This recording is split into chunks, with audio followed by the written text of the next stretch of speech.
Hey folks, it's Kozzi here, drafting for Pick 1, Pack 1. I look forward to seeing what we get in this draft. So right off the bat we have a pretty amazing bomb. Shara the Dead Shot is very, very difficult for our opponents to deal with. She has both deadly and quick draw, and what that basically means is all she has to do is 1 damage to her opponent to kill it. And because she has quick draw, it means that she can kill whatever blocks it. So our opponents are basically on trying to kill her on defense, having a torch, something like that. And it's one of those where if they can't deal with that card, they're going to be in real trouble after that point. So I'm very, very happy to pick that up. We have Subvert, which is a card I haven't seen in a while. Draw a random card from the enemy player's hand. I'm not a massive fan on relying on the quality of my opponent's hands. Out of the other cards, the good cards that we have are Outland Sniper and Bright Mace Paladin, Minotaur Grunt and Finest Hour. Crown Watch Longsword is also quite good as well, and Combrei Healer is amazing if you're in that particular colour combination. I think the 2 best cards that are available right now are probably the Combrei Healer and the Sniper. The Sniper is the card that works better in an archetype with a Shara who's an aggressive card. But it does mean that plausibly we'll be making yet another Stonescar deck, which I'm nervous about. So I really need to make the decision of whether I want to do something else just for something else's sake. A Combrei Healer could lead us into a time deck that splashes, and we could then look at splashing Shadow for a Shara. I'm pretty sure that no, she's a double faction. Okay. Otherwise we could look at mutating something with the Bright Mace Paladin.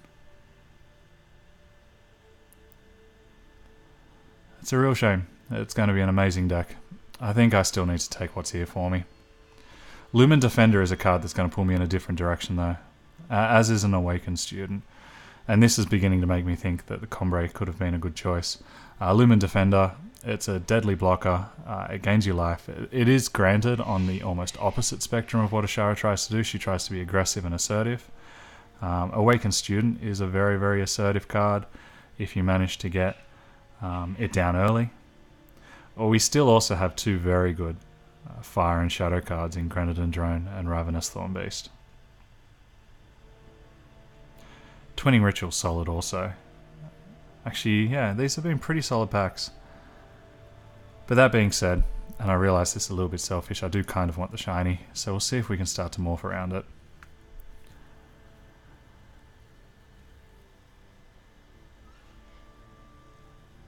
I think the strongest card in the pack here is the Smuggler's Stash in Isolation. I think the Bright Mace Paladin is also very, very good, as is the Xenon Destroyer. Granite Acolyte is a massive role player in certain archetypes. Ordinarily, I think I would have been going for the Smuggler's Stash, but as I'm trying to see something different, let's take the Bright Mace and see where it leads us. And it leads us onto another very, very good Combrei card. It's worth noting that at the moment Shadow is very, very open, but I think I'd like to try and see where this can lead me. Amethyst Monument is phenomenal. It's one of those cards that's great early, great late, and I feel as though it's better than all the other alternatives I have here. And this could be where I get in a little bit of trouble for picking my 2 colour cards. If they're not open, I'm not going to get any reward for it whatsoever. The most playable of these cards for me is probably the Stranger, because if I do manage to bend this all together, it'll probably be over a Tortured Mana base, and Predator's Instinct is still a very good card. What we can hope is that as we pass these packs through, the person who's on my left will also be noticing that Shadow is very, very open. Out of these, there's absolutely nothing of interest. And so we could be fed well from the right. That being said, we definitely are getting punished a little bit. Whirlpire Phoenix is phenomenal. Outland Sniper is amazing. Slow is not good at all. And then we're looking at cards like Rapid Shot and Towering Terrazon and Stonescar Stranger. So perhaps we could call this Best Intent, but it's not quite working out. What do we have currently? I have the Instinct, the Student, the Marshal, which is good, the Paladin, and a good piece of equipment. Alternatively, I have an amazing Bomb, a Sniper, and a lot that I've let go through to the Keeper.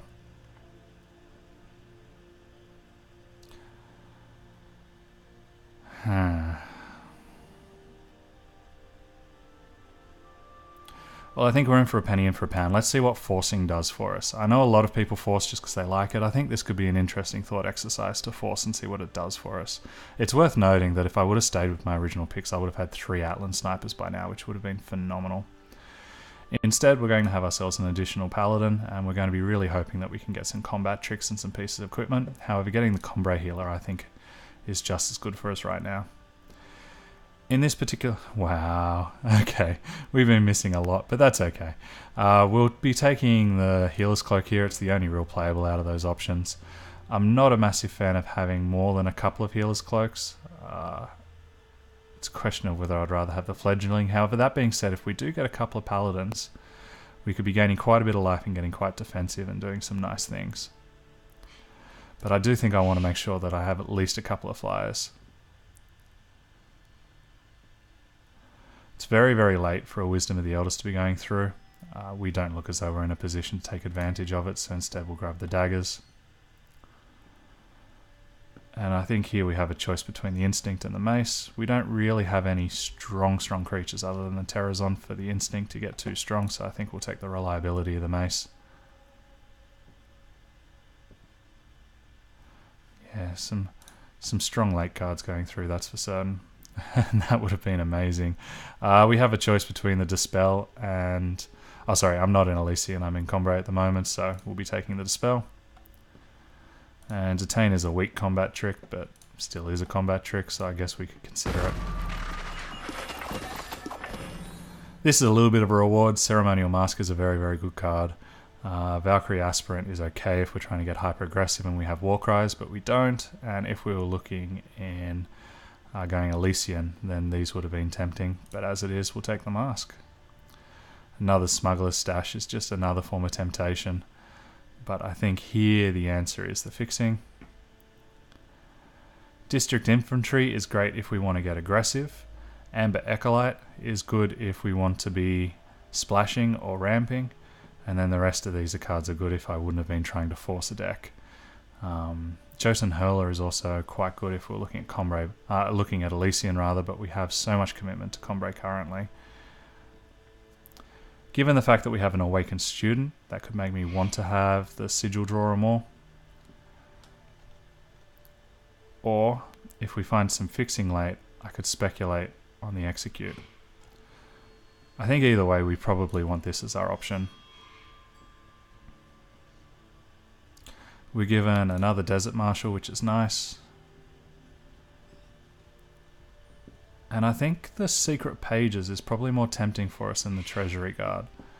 The reason why is because it's another sigil that can turn on our Awakened Student, and it then is our second piece of fixing that we have, so that if we find something that we want to splash for desperately, we have the opportunity to. Sauropod Wrangler is not its best currently. We're definitely getting cut off on green. We only have one creature, I think, that is powerful enough to get a pump from it, but it still is a 2-drop that we're going to be able to play. And this now is our third piece of fixing, so I feel very comfortable in starting to look for if we get a bomb to splash for it. Watchwing's the only playable for us there. None of these are exciting. The most playable is probably Rampage, but not by much. And the Stranger now means that I can seriously look at those blue cards again. Black Iron Manacles. At the end of each turn, deal 1 damage for each card they drew or discarded. No, I'm not interested in that. Tundra Explorer is great if we want to be attacking and we have several spells. Annihilate is premium removal. Inspire is okay, but nothing to write home about, or Amber Acolyte. I think we don't want to have too many splashing options unless we got something we actually want to splash into. And I think Annihilate is the kind of card we do want to splash into. It would also give us the opportunity to look into splashing enough for Ashara. If I'm looking at needing 2 Shadow Sigils, I'm probably wanting 4 to 5 pieces of fixing, which is a lot.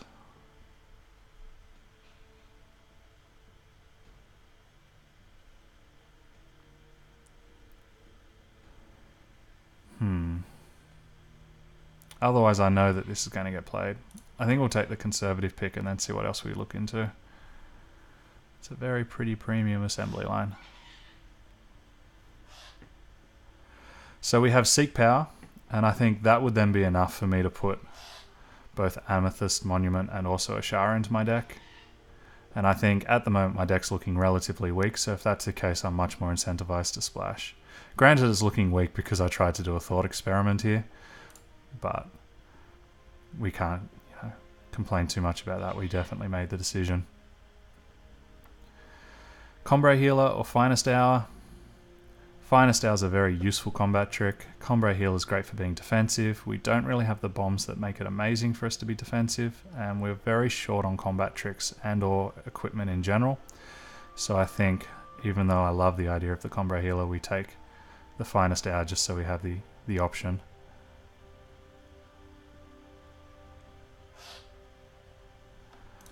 Well, we're in for a penny. And we now have the choice between another Awakened Student or a 4th Tree Elder, which is actually quite a tough decision. 4th Tree Elder is an outright bomb. It's the kind of card that sits at your top end, and because it's got Endurance, it's slightly more resilient to removal, and it's got Flying, which is something we're slightly soft on. Awakened Student is the type of card that just takes over the game out of nowhere. If we get one down early with all of the ability to find sigils. However, I really do think that 4th Tree Elder is just too strong. I'm happy to take the District Infantry now. We've got the deck that's kind of designed to work around it, and I think, even though I'm not a massive fan of the Loyal Watchwing, I do want it more than Tau Top Patrol. This has the potential for aggression, this one doesn't.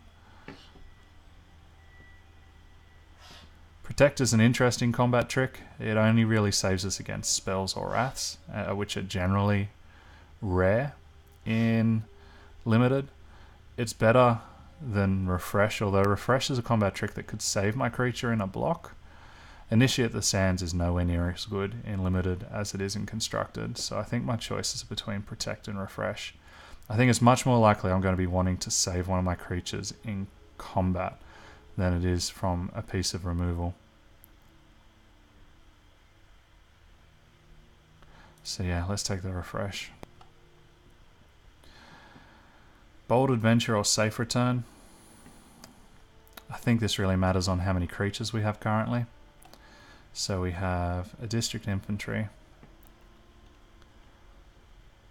an Awakened Student, a Combrei Stranger, 2 Desert Marshals, an Elysian Stranger, and a Sauropod Wrangler. So that's 2, 4, 5, 6, 7 2-drops.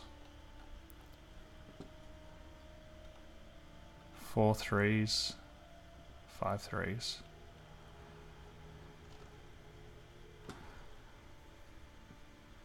We don't have any Echo units, which also would make Safe Return even better. Although it doesn't draw, perhaps I'm wrong on that. So I think we'll take the Bold Adventurer. It just is really nicely priced. Flash Freeze we could possibly consider. Safe Return is a very nice late card. And so now we have the chance to try and put this all together. I think it's a much uglier deck than if we would have just followed where we're being led. We saw a lot of amazing Stonescar cards go through, but I think it does demonstrate a good point. Here we have to look at what kind of splashable cards we have. The Elysian Splash gives us 2 okay cards. Cobalt Acolyte's probably the best of the 2. Otherwise the Shadow Splash gives us 2 very good cards. We'd also be able to take the Camel if we were thinking about going slowly, but I don't think we are.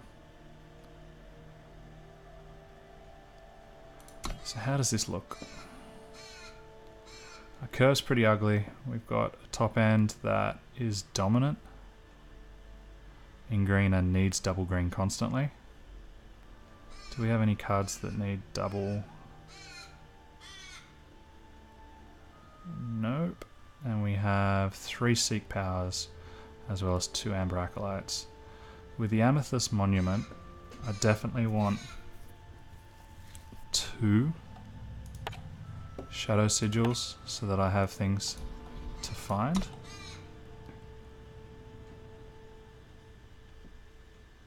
And so going up to a couple of 6s, I think this is going to be an 18 sigil deck for me. So if that's the case, I have 3 shadow, which takes me to 15, and then approximately a 50-50 with a slight dominance on time. So that means I'm looking at a 7-8 split.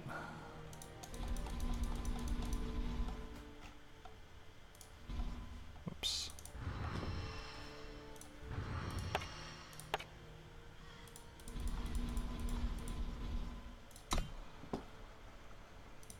So 8 plus 2 is 10, plus 1 is 11, plus 7 is 18. And we need to hit justice pretty much at 1 and 2. Likewise for time, but time it's essential we hit on 3. So we're looking at 8 cuts from this deck.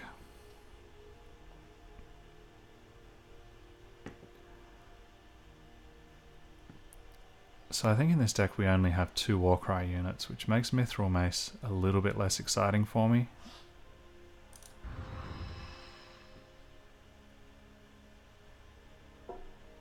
Tower Top Patrol doesn't fit what our deck's trying to do overall. Loyal Watchwings are weak in comparison to my other 3s, but I don't have many flyers, so that could be a reason for them to stay. I'm actually quite happy keeping the Dispel. It cycles, so it looks after itself. Unfortunately, we didn't get many pieces of equipment to try and help out our Bricemate Paladins, so they're not at their best. But they could be involved in a massive turn. Predator's Instinct is reasonable now that we have a couple of more powerful creatures at the top. Ornamental Daggers is essential because that's what we need for our Bright Mace, as is our Combat Trick, and District Infantry is important for getting off to a good start.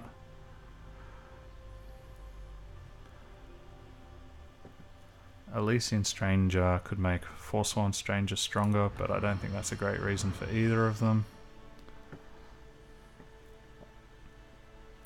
And perhaps because we're running so many Seek Powers, I could be convinced to go down to...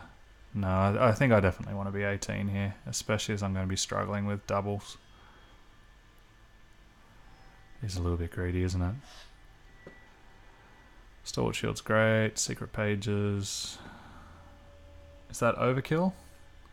I have 3 Seek Powers as well as 2 Amber Acolytes, so I have 5 sources of fixing. Do I really need to ramp? I think I can afford to lose that.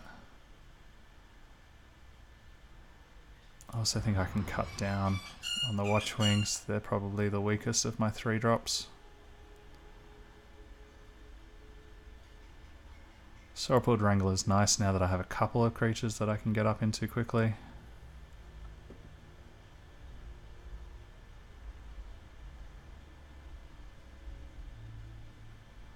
I need to find a cut for 2 more cards.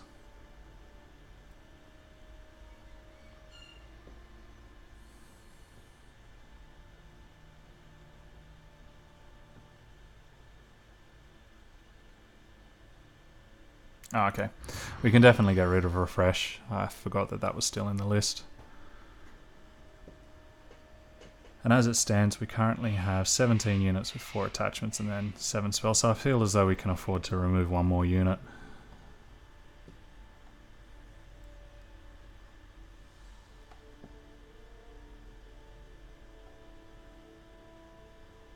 And the Sauropod Wrangler is probably the least exciting of these, mainly because all of my powerful creatures have double factional identity, and so the likelihood of me being able to cast them earlier, even with her on the table, is low. So there we have it. This is experiment in forcing a deck, I guess. It's my attempt at trying to not read the signals. I think reading what we saw before, I definitely would have been going into Shadow and Fire again. I don't think in this instance that's because of my pick bias, but instead we tried to take advantage of some of the dual colored creatures and see what we could build around it. And I think there are times when that form of drafting works in certain formats, and there's times when it's a big mistake, and I think we saw how much I struggled with it. Overall, I feel as though we have a slightly below average deck, so I look forward to seeing exactly how it plays out. But yeah, thanks for hanging around with us. I'd be curious to hear what you would have drafted if you didn't have the same restraints as I did. And yeah, look forward to playing this in a couple of moments. Have a good one.